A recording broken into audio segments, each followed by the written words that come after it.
Bonsoir à tous.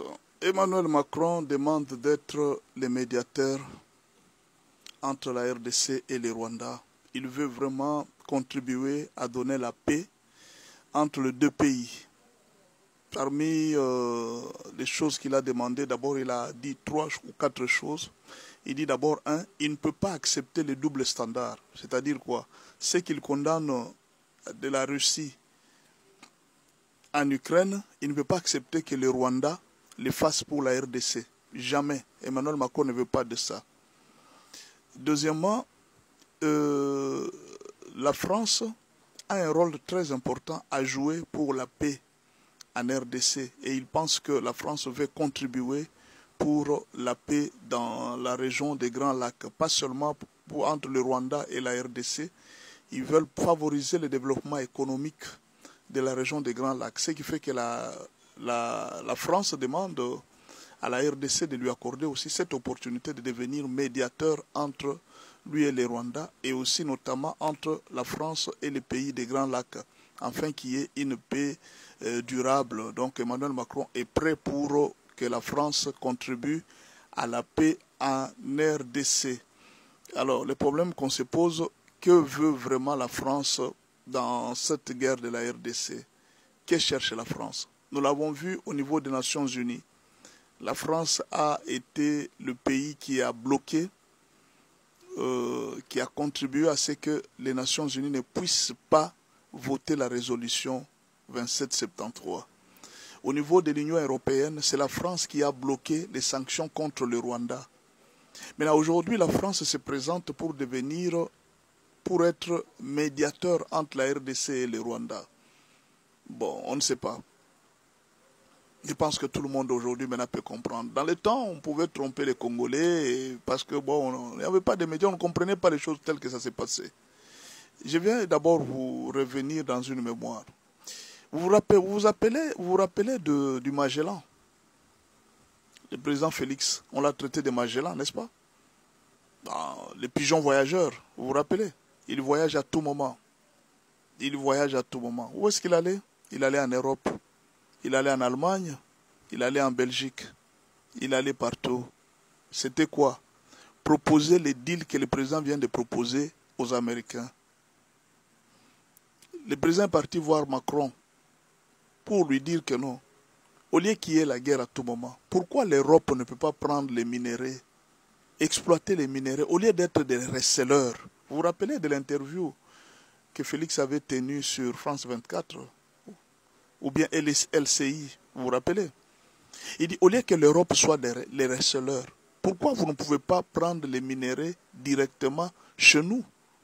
C'était le deal que le président était parti proposer aux Européens. Et la première personne qui s'était opposée, c'était Emmanuel Macron en personne. Pourquoi? Parce que Emmanuel Macron avait des objectifs avec le Rwanda. Quels sont les objectifs? La France est en train de protéger près de 80 milliards de dollars dans un gisement de gaz, un gisement gazier au Mozambique. Et c'est le Rwanda qui est le gardien de ces gisements gaziers. Les Rwandais aussi comptent profiter de cela. Ce qui fait que cela a renforcé les liens entre le Rwanda et la France. Ils sont dans ce deal-là. Le Rwanda est en train de profiter de cela. Vous vous rappelez, n'est-ce pas? Alors, nous allons voir maintenant la France aujourd'hui qui demande à la RDC de devenir médiateur. Nous avons vu aussi la France au Qatar. La France est partie aussi dans les négociations du M23. La France est presque partout. La France est en train de chercher aussi même à voir le président Félix Tshisekedi pour parler avec le président Félix Tshisekedi. Pourquoi attendre seulement maintenant pour que la France vienne plaider les cas de négociations entre? Moi, je pense que les problèmes de la France, nous pouvons le voir dans plusieurs angles. Essayons un peu d'analyser pourquoi la France tient tant à venir entrer dans ces négociations. D'abord, il y a un problème. La France se bat pour l'Union européenne. Ça, c'est connu. On veut que l'Union européenne se retrouve dans ces deals ici. Et que l'Union européenne veut continuer à exploiter les minéraux à travers le Rwanda. La France ne veut pas laisser le Rwanda. C'est-à-dire quoi? Que la France, l'Union européenne, retrouve son compte dans ces deals entre l'Union européenne et entre les États-Unis et la RDC. Mais que la France insère le Rwanda dans ces deals pour que le Rwanda continue à exploiter les minéraux, mais d'une manière officielle. Je pense que c'est la première lutte d'Emmanuel Macron. La deuxième lutte d'Emmanuel Macron, il veut lutter pour que Kagame n'ait pas trop de sanctions vis-à-vis des Américains. Donc, la France est en train de négocier en faveur de Kagame pour que les sanctions telles qu'on est en train de les proposer ne tombent pas trop sur Kagame. Parce que s'il y a beaucoup de sanctions, tout pays qui va commencer à collaborer avec le Rwanda sera aussi sanctionné. Or, la France a déjà investi beaucoup au Rwanda avec les militaires qui sont au Mozambique. Là. Si aujourd'hui le Rwanda est sanctionné, même la France aussi ne pourra plus faire une coopération militaire avec le Rwanda. Vous voyez un peu, c'est un problème très compliqué. Peut-être que vous êtes en train de voir la France. Non, la France est en train de voir en même temps Mozambique, là où se trouvent les soldats rwandais. Et si les Rwandais sont aujourd'hui sanctionnés, quelle va devenir l'alliance entre la France et l'Union européenne? Voilà pourquoi la France doit être partout pour protéger Kagame. Ce n'est pas une protection parce que la France aime Kagame, non. La France sait qu'elle a fait de la... Donc en fait, c'est le mal de faire une alliance avec un mauvais pays. Un pays qui tue, un pays qui pille. Alors la France a maintenant du mal à commencer un autre engagement avec un autre pays. Mais quel pays aujourd'hui aura confiance en la France? La France qui est en train de tomber actuellement. Est-ce qu'il y a un pays aujourd'hui qui peut accepter encore de faire les deals avec la France pour que ces pays donnent ses enfants à la France et que la France commence à payer? On ne sait pas. On ne sait pas si en Afrique il y a encore un autre pays. Ce qui fait que la France a été vilipendée, dénudée par les Africains. Et aujourd'hui, il n'y a aucun pays africain qui fait encore confiance en la France. Ça devient un problème très sérieux pour Macron. Macron a donc humilié la France au niveau de toute l'Afrique. Cette France que les Africains rêvaient, mais aujourd'hui, la France n'est plus rien pour les Africains. Vous voyez?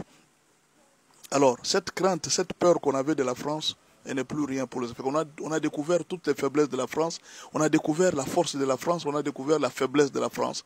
Et ça devient très difficile pour que les Africains croient dans la France. Alors, les derniers remparts de la France, c'est cet accord avec le Rwanda. Or, sans le Rwanda, que va devenir la France maintenant avec les gisements pétroliers ou les gisements gaziers qui se trouvent au Mozambique? D'où la France se bat maintenant pour protéger Paul Kagame, et que Paul Kagame se retrouve en RDC. C'est ça le problème de la France. Paul Kagame doit se retrouver en RDC. Et je ne sais pas. Maintenant, la France doit aller parler aussi avec les Américains, parler avec les Qataris. Partout où la France peut trouver gain de cause pour le Rwanda, la France doit être là.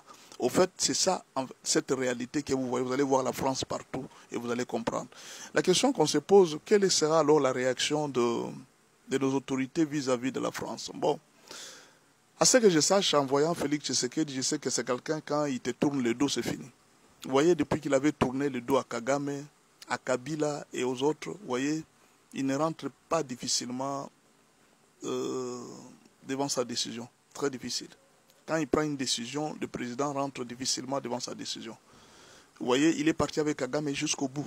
Jusqu'à ce que les sanctions, l'ONU ait décidé de sanctionner par la résolution 2773. Cette résolution n'est pas encore tombée, elle est toujours là. Et c'est un poids pour Kagame.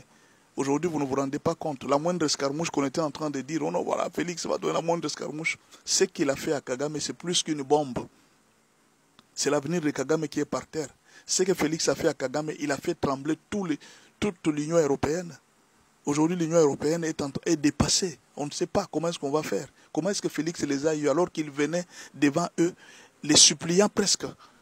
J'ai besoin de la paix dans mon pays. Ils étaient en train de les recevoir, de les garder d'en haut. Toi, tu ne peux pas nous séparer avec Kagame. Et aujourd'hui, Félix a sauté pour chercher la plus grande puissance.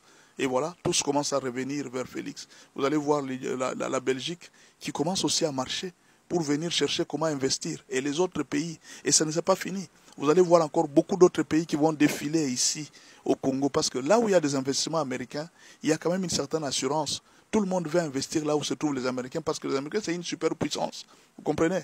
Et c'est ça l'avantage qu'aujourd'hui qu'a Félix. Bon, ce que moi je demande au président Félix, c'est peut-être de mettre aussi ses conditions vis-à-vis de la France. Tu veux travailler avec nous, tu veux que nous on puisse t'écouter, voici nos conditions. Tu dois d'abord rejeter Kagame, tu dois faire ça, c'est tout. On donne des conditions et c'est fini. Bon, je ne sais pas.